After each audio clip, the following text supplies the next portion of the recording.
జై హో పత్రిజీ. ఆత్మస్వరూపులందరికీ నా ఆత్మ ప్రణామములు. భీమవరం తటవర్తి వీరరాఘవరావు సార్కి, రాజలక్ష్మి మేడం వారికి నా ఆత్మ ప్రణామములు. ఈరోజు మనం వీరరాఘవరావు సార్ గారు అందించినటువంటి పత్రిజీ వారి సందేశాన్ని మనం తెలుసుకుందాము. పత్రిజీ వారు ఏమని సందేశం ఇస్తున్నారు అంటే, ఆత్మజ్ఞాని ఒక అవగాహన ద్వారా మరొక సదవగాహన చేసుకుంటాడు అని చెప్పడం జరిగింది. మరి ఇది ముందుగా ఒక విషయాన్ని తెలుసుకుంటేనే దాని ద్వారా మరొక విషయాన్ని తెలుసుకోగలుగుతాం. ఇది ఒక్క ఆత్మజ్ఞాని మాత్రమే తెలుసుకోగలడు అని ఇక్కడ పత్రిజీ వారు మనకి చెప్పడం జరిగింది. చూడండి, మనం గమనిస్తే కనుక మన చుట్టుపక్కల మనం చూసిన దగ్గర అంతవరకు అని ప్రపంచంలోనే అలా ఉంటుంది. మన ప్రపంచం అంతా చూడకపోయినా మనకు తెలుస్తుంది. ఏమని, ఇక్కడ రకరకాల మనుషులు, రకరకాల మనస్తత్వాలు, రకరకాల ప్రవర్తన కలిగి ఉంటారు. కొందరు దొంగతనాలు చేస్తూ ఉంటారు, కొందరు నేరాలు చేస్తూ ఉంటారు, కొందరు మోసాలు చేస్తూ ఉంటారు, కొందరు హింస చేస్తూ ఉంటారు, కొందరు ధనికులుగా ఉంటారు, కొందరు పేదవారిగా ఉంటారు, కొందరు అడుక్కునేవారిగా ఉంటారు. ఇలా కొందరు ఆరోగ్యంతో ఉంటారు, కొందరు అనారోగ్యంతో ఉంటారు. కొందరికి కళ్ళు ఉండవు, కొందరికి కాళ్ళు ఉండవు, కొందరికి చేతులు ఉండవు. ఇలా రకరకాలుగా మనము చూస్తూ ఉంటాము. మరి ఈ తేడా అంతా ఏమిటి, ఈ భేదం అంతా ఎందుకు వస్తుంది అని నాలో కూడా ప్రశ్న ఉండేది. కొందరు పుడుతూనే ఐశ్వర్యవంతుల కుటుంబంలో పుడతారు, మరికొందరు మధ్యలో ఐశ్వర్యవంతులు అవుతారు, మరికొంతమంది రాత్రి పగలు కూడా కష్టపడినా కూడా వారు సంపాదించుకోలేరు. మరి ఎందుకు ఈ తేడా వస్తుంది అని నాలో ఎప్పుడు ఒక ప్రశ్న వేధిస్తూ ఉండేది. అసలు ఈ పుట్టడం ఏమిటి, చనిపోవడం ఏమిటి, పుట్టించడం ఎందుకు, మళ్ళీ చంపేయడం ఎందుకు ఆ భగవంతుడు అని నాకు అనిపిస్తూ ఉండేది. కానీ నేను ఎవరిని అడిగేదాన్ని కాదు. ఏదో లోపల మాత్రం అలా అనిపిస్తూ ఉండేది. కొందరు పొడుగ్గా ఉంటారు, కొందరు సన్నగా ఉంటారు, కొందరు తెల్లగా ఉంటారు, కొందరు నల్లగా ఉంటారు, కొందరు అందంగా ఉంటారు, కొందరు అందవిహీనంగా ఉంటారు. ఎందుకు ఈ తేడా అంతా అని అనిపిస్తూ ఉండేది.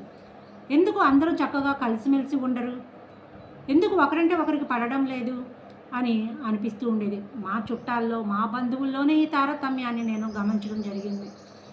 ధనవంతులుగా ఉన్నవారిని ఒక రకంగా చూసేవారు, తక్కువ ఉన్నవారిని ఇంకొక రకంగా చూసేవారు.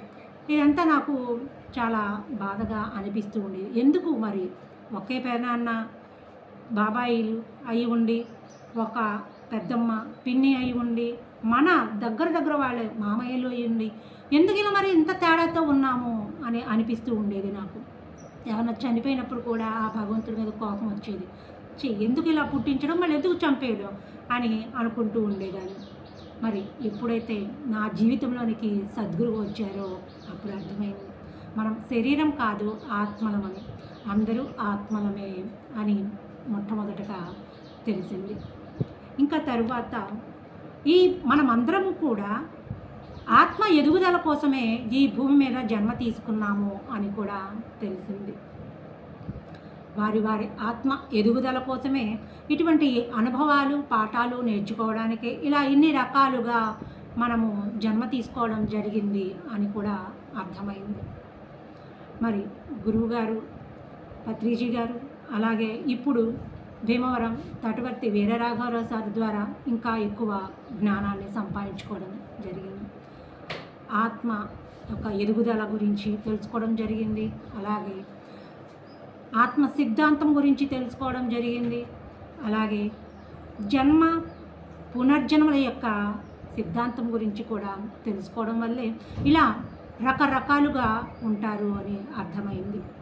మరి మొట్టమొదట జన్మ తీసుకున్నప్పుడు, అంటే జంతువు జన్మ నుండి మానవ జన్మకు వచ్చినప్పుడు వారి ప్రవర్తన ఒక రకంగా ఉంటుందని, వారు చాలా మూర్ఖంగా ఉంటారని, వారు తమో గుణంలో ఉంటారని, వారు కేవలం తినడం, తాగడం, పడుకోవడం మాత్రమే చేస్తారని, తన శరీరానికి సంబంధించిన ఆ 3 పనులే చేస్తారని, ఇతరుల గురించి పట్టించుకోరని తెలుసుకోవడం జరిగింది. వారిని శైశవాత్మ అంటారు అని. తర్వాత ఇంకొంచెం ఆత్మ ఎదిగిన తర్వాత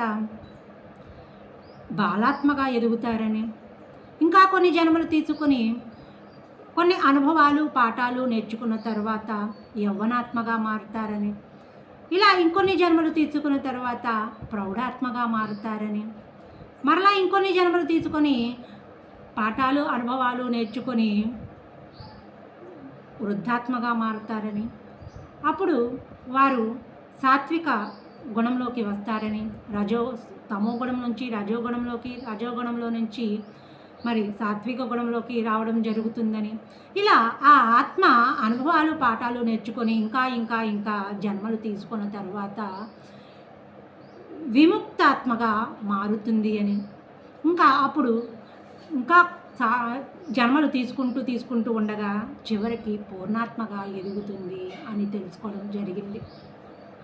మరి ఇవన్నీ కూడా ఆత్మ జన్మలు తీసుకుంటూ మరణిస్తూ మళ్ళీ జన్మ తీసుకుంటూ మళ్ళీ మరణిస్తూ ఇలా జన్మలు తీసుకుంటూ ఉంటే మొత్తం మీద మానవుడు 400-500 జన్మలు తీసుకుంటే కానీ ఒక పూర్ణాత్మగా కాగలడు అని ఈ గురువుల వల్ల, ఈ సద్గురువు వల్ల, ఈ ఆధ్యాత్మిక మార్గంలోకి రావడం వల్ల మాత్రమే తెలుసుకోవడం అనేది జరుగుతుంది.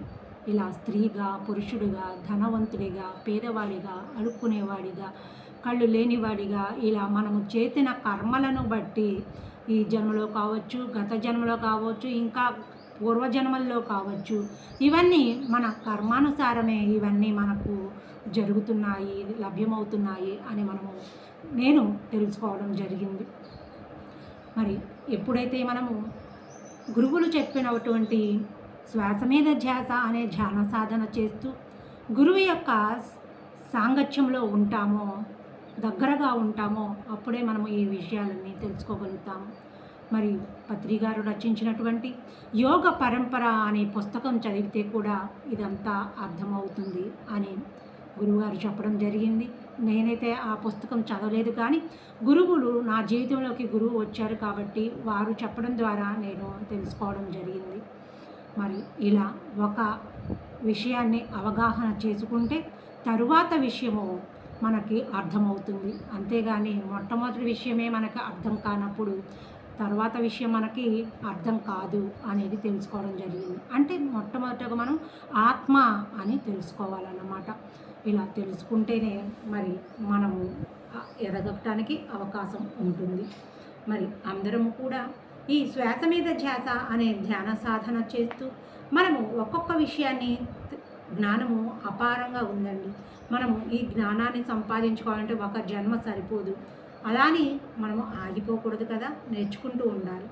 కాబట్టి మనము సద్గురువులను ఆశ్రయించి వారు అందించినటువంటి సందేశాలను మనము విని ఆచరణలో పెట్టుకుంటూ మన ఆత్మను కూడా ఉన్నత స్థితికి, ఊర్ధ్వలోకాలకు వెళ్ళే విధంగా మనము ప్రయత్నం చేయాలి. తప్పక శ్వాస మీద ధ్యాస అనే ధ్యాన సాధన చేస్తూ యోగీశ్వరుల, మహాత్ముల యొక్క, సద్గురువుల యొక్క సందేశాలను తప్పక వినాలి. సజ్జన సాంగత్యం చేయాలి. సత్యంతో మనము ప్రయాణం చేయాలి. మరి గురువుగారు ఇంత చక్కని సందేశాన్ని ఇవ్వడం జరిగింది కాబట్టి మనము కూడా ఆ మార్గంలో ప్రయాణిద్దాము. మరి మీకు కూడా ఈ సందేశాలు నచ్చితే లైక్ చేయండి, షేర్ చేయండి, సబ్స్క్రైబ్ చేయండి. ధన్యవాదములు. Thank you.